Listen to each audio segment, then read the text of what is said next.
I'm Ellen Kay, and part of Live It Live, a new not-for-profit, spreading live music everywhere. And I'm excited to be here with Bernie Furshpan, the owner of the Metropolitan Room, who has a new project, a new book that he's working on, not yet published, and we're starting a series of talking with Bernie about the book. Thank you so much for asking me to talk about it. I'm missing one chapter, so I figured if I talk about it, I'll get it out over here. I'm going to take notes as I'm speaking. All right, great. Sounds good. I'll move my glass. So tell me, let me just say first that we started talking to you a couple of months ago about doing a couple of different projects together, and I asked you what were you passionate about, because we always, sometimes we've known each other professionally, kind of from a distance. You've been very kind to us. You've had us in your club numerous times, but I don't know. I didn't know what you were passionate about. I had no idea, and I'm just glad I thought to ask you. And then I uncovered this whole thing. You did? Yeah. Well, it's a good question. First of all, what am I passionate about? It's a very good question. I'm passionate about whatever's in front of me. So I try to get in front of me the things that I love, so I can be really passionate about it. But passion is it's almost like a road. It's a path, and whatever happens, and if you're passionate about it, it opens up more possibilities that you can become passionate about. I find for myself, it's not the best thing to be passionate about one thing, because it's sort of anticlimactic. And then what? What happens the next morning? So I'm passionate, number one, about life. Number two, about Joanne, my wife. Number three, about my family, the work, my friends. And I'm passionate about one thing in particular, and that is to reduce complex processes into very simple steps. When I was a chiropractor, I created a maneuver called the Furshpan maneuver, which is a process by which we can actually fix a herniated disc, which I did clinical studies on, in very simple steps, and it works. When it comes to stand-up comedy, I've reduced the process of understanding what makes people laugh in very simple understanding steps. So I'm sort of like an efficiency expert. So I take complex concepts and I make them very simple. And what I've done with this particular project is explain to people what motivates them, how things work, the psychology of humanity, in a very simple explanation of what makes this world work. And I came up with the title, The Law of Everything, which was a movie not too long ago, but I came up with it in 1991, back then. And it explains everything in a very simple process. So if it's okay, if I can indulge in explaining. And I have one thing to say, though, is that, you said in efficiency, an expert in efficiency, but with a soul. Because you really you're a soulful person. And so I think the word efficiency can make people, their brains go to a different place. But if you could, if they could see that it's soul and efficiency together, that's really kind of what captured me, because of the kind of person you are. And also, I want to say before you start that there's an aura, which is a real thing, of calm and graciousness about you in an industry that's infamous for not having it, which is another thing that really drew me to this project and to be here with you today, because I think that just the way that I end up feeling when I'm around you is something amazing, and I see that you've got that permeating through the whole club. So take it away. Well, thank you for actually being aware of that and recognizing that, because I'm going to explain why in this business there's a lot of anxiety. I will explain that to you very simply. All right, terrific. Okay? So motivation is movement towards gaining new things, roles, experiences. When somebody comes to a seminar, or they go to a faraway place, or they see a movie or a show, or they go dine somewhere new and exciting, it's because they need to add to their DNA of identity another asset. Like, oh, I've seen that movie. Didn't you see that movie? Oh, I saw that movie. Did you ever try that fish? Oh, I tried that fish. You know who I met the other day? So all these things are part of a person's identity. We have about, let's say, 5,000 things that make up our identity, our ego identity. Everything from what car you drive, what clothes you wear, what perfume you wear, what food you like, what your favorite color is, who your baseball team is, You know, oh, who's your favorite actor, what's your favorite movie, your favorite book. All these things actually are part of your identity, and you own them. You own that experience, and you own those things. Because when the Mets lose, let's say, the Mets lose one day, or they lose a series, the next day half of New York City is depressed. Why? Because that half they own that team. That's my team, right? So people own these, what we call assets.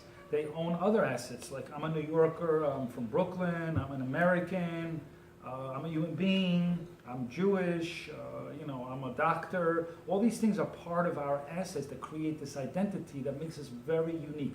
And that's the ego. The ego is about being unique and special for everybody. And when we get validation, we feel good. It only reinforces that uniqueness when people look for validation, that we are special and unique in that very way, because nobody's the same as another person. No matter how they look and appear the same, they're not exactly the same, because everybody has different assets that create their identity. So we're always excited to keep building layers and onion layers of assets to make us a bigger, identity, to create a bigger identity of who we are and more experiences. So let's look at how all of this works. Let's see. Emotions are the effect of motions of assets. So emotions are created, or emotions are created when assets move towards you or away from you. So if there's food here in front of you, that's an asset, and I take it away from you, you're going to get upset. But if I bring it towards you, you're going to be excited. Say, hey, well, let's go out to lunch. And you say, great, let's go. So you're all excited. So when assets move towards you, you get excited. When they get pulled away, you get scared. Just like money or people move towards you or away from you. Experiences, knowledge, all these things create an emotion. Towards you, there's a thrill. Away, there's an anxiety. So we were talking about the business of entertainment. There's a lot of anxiety because there's always something being taken away from producers. It's either time, talent, money. All of these things create a sense of anxiety, a heightened level of anxiety. Let's look at some of these assets that create our identity. The first one is our physical form, our physical existence. We will give up everything else just to stay alive. Right? And there's many examples of this in wartime, threatening situations. If somebody's drowning, or somebody puts a gun to somebody's head, they say, take everything, just let me live. Right? So your physical existence is your number one asset, your physical body. The second thing, and it looks like Maslow's hierarchy. It's similar, but not exactly the same. The second one is protection. That's we hold an umbrella to protect ourselves. Clothes, home, things that protect us, including insurance and security, right? And passwords. All those things protect us. Those, credit cards. If you lose that, you say, oh my God, my whole life is in that wallet, because that's the way you see these things. The second thing is relationships that you have with other people, from the very close to the associations, of people, whether it be by faith or organization or professional association. Then you have a picture of a bicycle. There's stuff. You own a lot of stuff. You own thousands of things. Thousands, not hundreds, but thousands. If you open up all your drawers, you'll see all the little tchotchkes that you have. In the attic, in cabinets, right? In your apartment, you have so many things. If one of those things is missing, you will feel a sense of a threatening sense. You will feel that somebody's taking something away from you, even if it's a paper clip and they don't bring it back. There's something about all the assets that you own that you monitor 24/7. Okay? Like did you ever leave your house or apartment and you wondered if you left the stove on or you locked the door? Yeah, because that could wipe out a lot of your assets, and it's very scary to think like that. And then there is accomplishments, like degrees, motherhood, fatherhood, brotherhood, being an owner of a club is an accomplishment. So, and you take pride in all of these things. Pride is that ego, feeling validation for all the things that a person accomplishes. And then there's knowledge. A person studies and gets excited about learning more stuff, because when my dad would watch 8 hours of television, he'd watch the History Channel, CNN, the Weather Channel. After 8 hours, he's busting with useless information he wants to share with me. And it's very interesting, but it's boring to me, but it's a lot of facts that he just loved to accumulate, and it's reinforced that he has wisdom or smarts that I may not have. You know what I'm saying? And when a person has smarts, they like to share it with the rest of the world. So relationships, people who have relationships agree on assets. They don't disagree on assets. They agree that this food is good. That movie was terrific. But they agree on these assets. When somebody disagrees with these, there's no relationships. It breaks a relationship. Let's say you and I are standing at a corner. We see a car running over a dog. You start crying hysterically. I bust out laughing. We don't agree. So we have no relationship. You don't want to have anything to do with me. And so that if I cry too and we both ran to rescue the dog, we have a relationship because we agree on the same realities, on the same assets. Skip that. Okay, so this is what it's all about. This is the basic premise of my book, and that is that there are 4 parts. There are 4 parts to everything. Everything is a cycle. Everything is a cycle. And there are 4 parts, from being sick to getting back to health, from the economy, the seasons of the year, cooking something, preparing something. Everything has a cycle, a beginning and an end, but it's divided into 4 parts. And if you know physics and mechanics, you understand that there's 4 parts, 4 realities to everything. They may not have put it in the way that I have, but I simplified a very complicated concept that people are confused about, like, oh, this makes sense over here, but it's not the same as that, but everything is the same. From making this bench here, to creating this line of clothing, to using the phone, to eating lunch, it's all the same. Everything is broken down into 4 parts, and there's 4 parts to it. There is 4 forces with everything. There's a give, take, push, and pull. And it's, you can see the realities, the 4 realities that create these forces. You see a cube over here. That means stuff, things, assets, material, real concrete stuff. Okay, that's in science. This is something that we study, hard stuff, right? And then you have energy. Okay, energy you'll find in the bonds between the things that create stuff. Energy. We know what energy is. You don't necessarily see it, but you see its effect. And then you have space, which is an open box that you put the stuff in. Okay? You can't have stuff unless you put it somewhere, right, in space. So you need space to have stuff. And you need stuff to have space. And then you have time. So all these 4 realities create everything that you know. So if you understand where you are in this cycle, because it goes through all of these cycles. This is all part of a big cycle.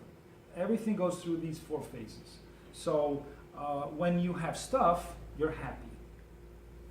When you have energy, you're angry. When you have space, you're afraid. And when you have time, you're sad. So when you have stuff, or stuff is moving in any direction, you're excited. You just won the lottery. Let's go out to eat. Let's go shopping. Okay, let's go shopping for clothes. Let's go see a movie. Let's go to Paris.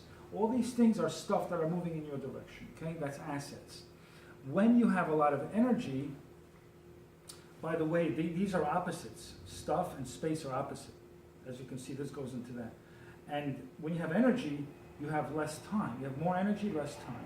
Whenever there's more energy, there's less time. So if you're ever late for a gig, or a job interview, or whatever it is, you have a lot of energy because all of a sudden you're motivated. Let's talk about April 15th, the day of tax time. Everybody's motivated to do their taxes on April 15th because there's less time and a lot of energy. All of a sudden everybody's motivated. Where they were procrastinating all year, all of a sudden they're so motivated and energetic to fill out this form. And it's like that for everything that's literally last minute. So there's less time, more energy. And so when there's less time, and the closer you are to less time, the more energy you are. So if somebody is about to go on stage here at the Metropolitan Room, and there's only 5 minutes left, and somebody comes up to them to have a conversation about what they ate last night, do you think that they're interested in talking about it? Absolutely not. There's a lot of anxiety, a lot of energy. So when you're late, or there's only a few minutes left and you're driving, everybody in front of you is a moron, right? But when you have a lot of time, you let everybody through. So the less time there is, the more angry you are and the more anxiety there is. So I understand this. This is the basic understanding of psychology. When there's not enough time, you get out of their way. Let them do what they have to do and get past that point. So these are two opposites. And so a person is angry. When a person is scared, there's a lot of space around them.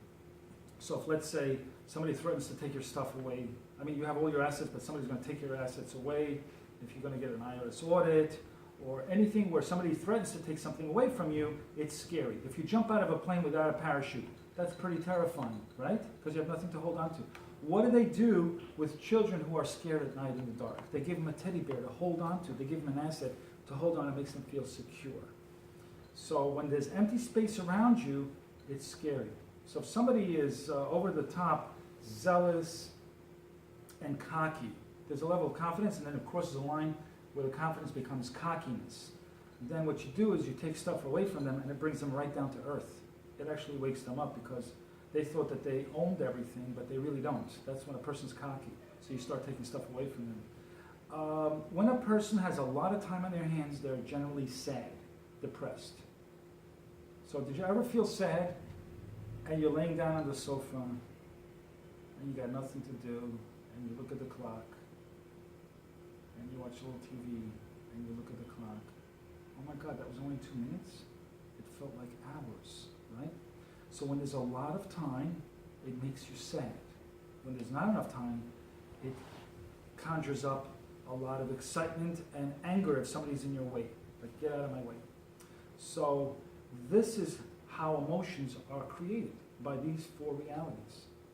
And if you understand them, you can create anything, and you can actually predict what the person's next emotion is, because this is the consequence of how this works. When a person has a lot of stuff, they have a lot of energy. Like, for example, if you have something that's very combustible, it has a potential of exploding, right? The more stuff you compact in the attic, for example, it can actually explode or it can catch fire.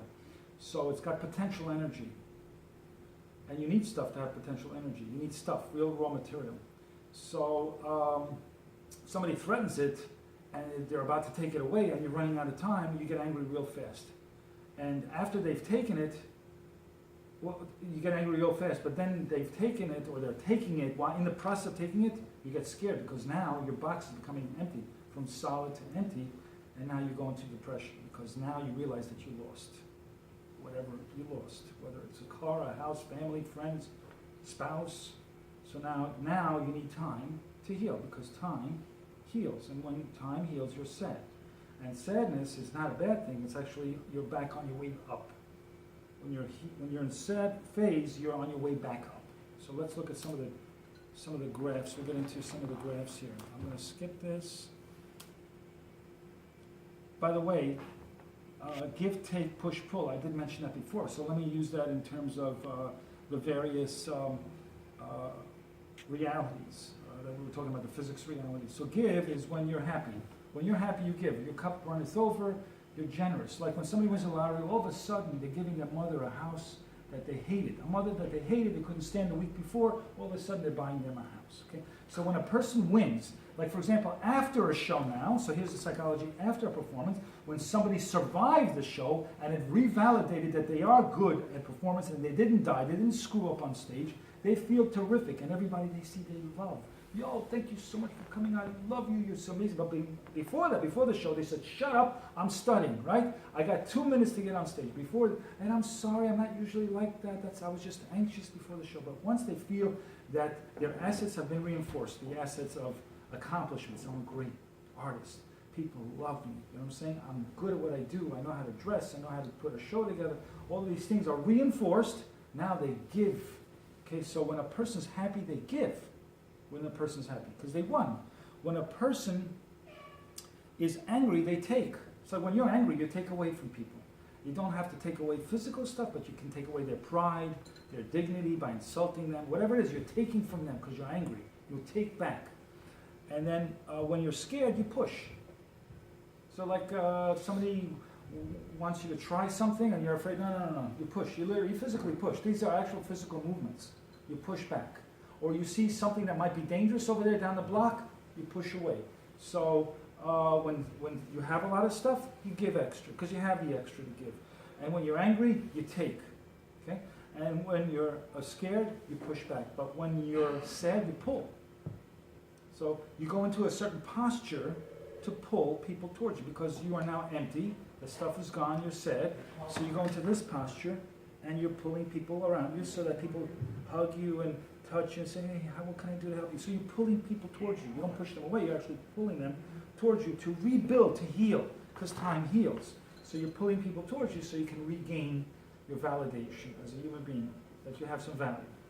So, interesting, right? Yes. But all of these are also representative of, let's see here. You got water gives life, right? Fire takes.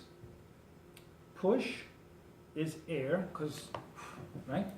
And pull is earth. Earth has gravity. So these four things that you've heard before in the past, the four elements, the four simple elements, actually make sense when it comes to here. So you also have seasons. Look at this here. So give, conception, birth, decay, death. So all of these are part of the cycle. And they all fit in here beautifully. And they are part of a complete cycle. Everything, let's look at the season. You have spring is giving, right? Because it grows and water and sun. And summer, the heat actually starts to make the grass and the flowers and the trees wilt and dries them up. So it takes. And then you have fall is push. And it's scary because you see the leaves falling and starting to die. And pull is winter. It's death, sorrow, sadness, that's basically. So, as you can see, these are the four. Now, here is a sine wave of a complete circle. A complete cycle is actually this. That's a complete cycle. You take a circle and you cut it in half and you flip the top, and now you have a sine wave. And now you can see clearly how a person goes through emotions in this flow, and that's exactly how it occurs. So if a person is happy, you got to be scared, because they're going to be angry next. Because if now they're going to get cocky, and now if you say the wrong thing, boom, they're going to let you have it, because now they're so confident that they have it all. But then they get angry, and then they get scared because they lost you as a friend, because they insulted you, they took away your dignity. Now you walk away, now they get scared, and now they're feeling sad. So now they're giving you a call. I'm sorry, because now it's sorrow. I'm sorry, I didn't mean to hurt you, because they lost you. You're no longer part of their asset. You, L&K, you're a brand name. L&K is a brand name. You've been around for a long time. People respect you. You're a brand. Associating with you is an asset for somebody, anybody who knows the business, right? So if they lose you because they insulted you, now they want you back, because people say, oh, did you hear what L&K is doing? She was just on PBS, and oh my God, I lost her as a friend. I want her back as a friend, right? Because she is very valuable to my life. I didn't realize it, and I lost her, and I want her back. So you can actually predict people's behavior, and I do that very well. I'm always meeting them at the next stage. Like there I am, at the next stage. So it's very funny how that happens. But when you understand this, you can actually meet them at the next stage, because you know where they're going to be. And what happens, it makes you objective, and it makes you less emotional for assets. You become less dependent on assets. So less ego-driven, and more just even keel, like you described me. And this explains why I'm even keel, because I'm over here all the time. So I know where they're next. I know where they're going to be next, and I'm going to meet them right there. Because I know they're going to apologize to me. But a person who is egocentric will not accept the apology. Don't apologize. I don't need your apologies. You know what I'm saying? So they're on the same curve. They're just somewhere else, but they're on the same curve, because they're angry. So, but if you're like here, you know exactly where they're going to be. So nobody's ever offended by me, and I never offend anybody. I understand what they're going through. Now you become an understander. You understand, I know, you thought you were going to lose something, you lost it, you got scared, you felt sad, now you're here. It happens. It's okay. I'm here. I didn't move anywhere. I'm still on the same line. I'll meet you here. Okay?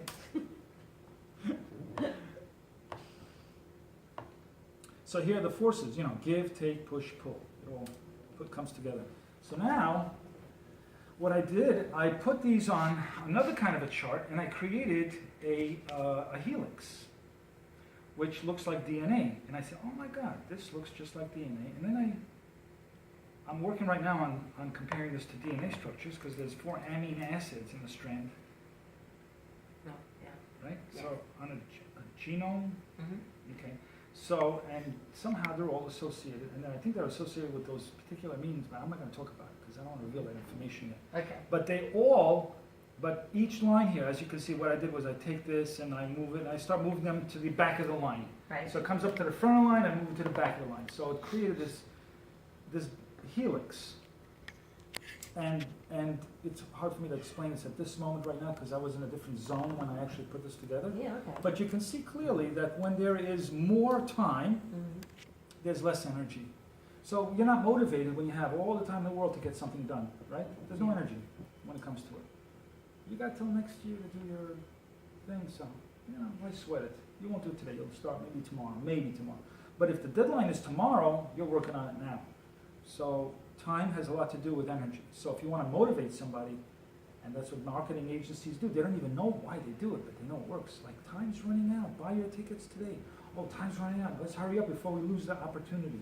So they use time in advertising. When you have a lot of stuff, you feel confident. This is fear. So you feel more confident and less fear. Because you have stuff surrounding you, you feel secure, you feel safe. That's why money in the bank, right? When people have no money in the bank, when they have a lot of empty space, they feel insecure. So to feel secure, you need stuff around you. When somebody is sad and they're healing, what they do is they go shopping, they eat chocolate, whatever it is, to regain, their validation by adding the assets back. It doesn't matter what it is. It could be clothing, it could be experiences, it could be travel. A lot of people travel to regain assets around them because they feel an emptiness. There's a void. That person that they lost is associated with a lot of other assets. So they took that whole chunk out. It's like taking a bite out of you. Now you got to go fill it up. And so you eat chocolate, you go shopping, you do experiences, you go dating, whatever it is that you have to do to rebuild yourself. And that's the healing process. So this is pretty interesting. So less of one thing leads to more of another. So when a person is sad, they have a lot of free time on their hands and not a lot of energy. When you see somebody who's sad, just know that they lost something. Don't say, oh, come on, get out of your sadness. Well, you really need to understand them. You can't just do that. You can't motivate people by saying you should be motivated. You have to understand what phase. We all go through it. We're hypocritical if we think that they can just jump out of it. Sometimes you can't. Sometimes you do need to heal. It's like if you had surgery, you can't just run the next day. I mean, if they took out your kidneys or whatever, you can't. You need to actually heal. The wounds have to heal. They have to remove the sutures. All these things take time to heal, and it's okay to go with it. You don't always have to be excited and motivated. This is part of life. This is part of the cycle of life, so it's okay. That's what people need to learn, is that it's okay to be sad. So get into it.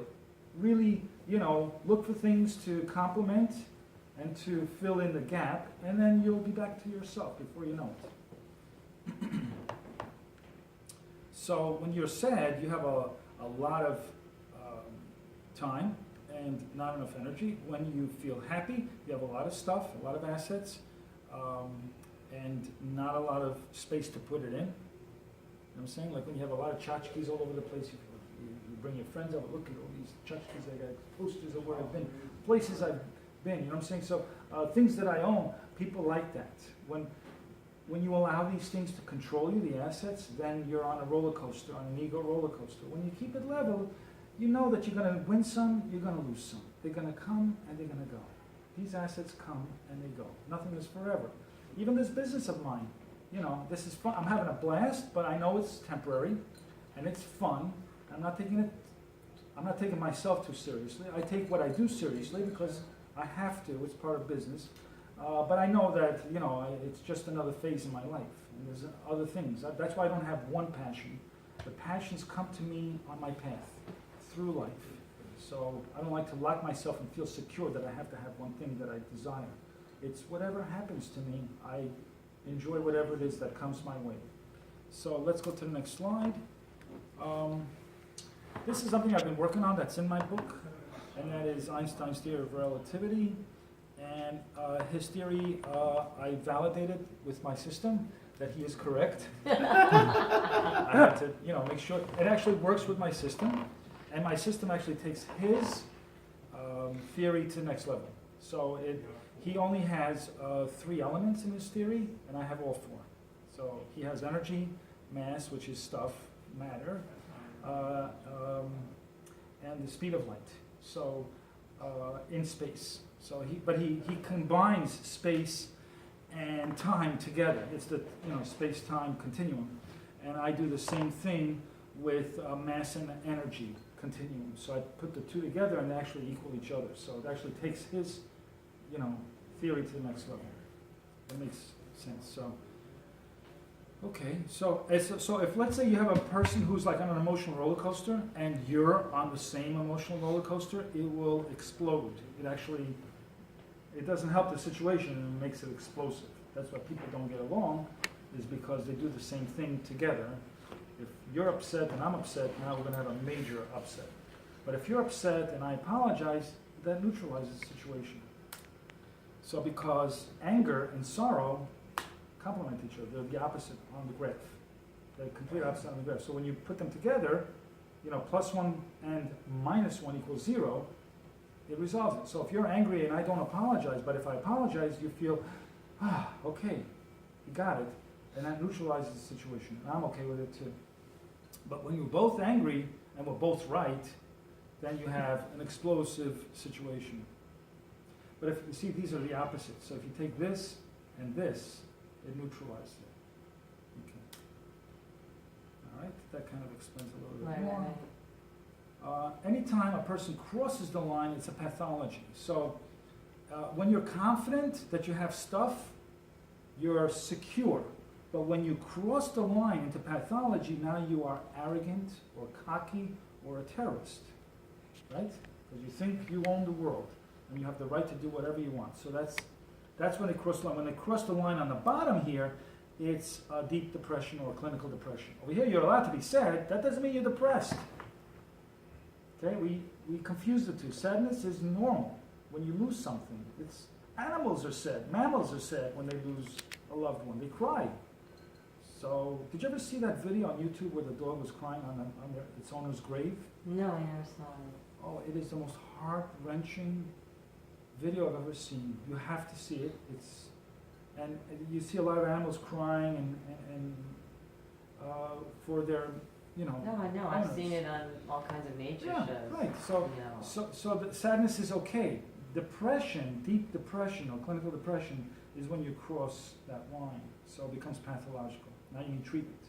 And a person who's cocky needs treatment too, because they've also crossed the line and they're not realistic, completely unrealistic, just as this person's unrealistic. Like it's the end of the world versus I own the world. They're both unrealistic. This gets more complicated, which we won't talk about. Oh, this is interesting. So, what is reality? I'll just get into this and then we'll wrap up our little. Am I doing okay? Right. Yeah, okay. Terrific. Here's what's interesting is that according to Einstein and physics and quantum mechanics, atoms are real, but they're not real.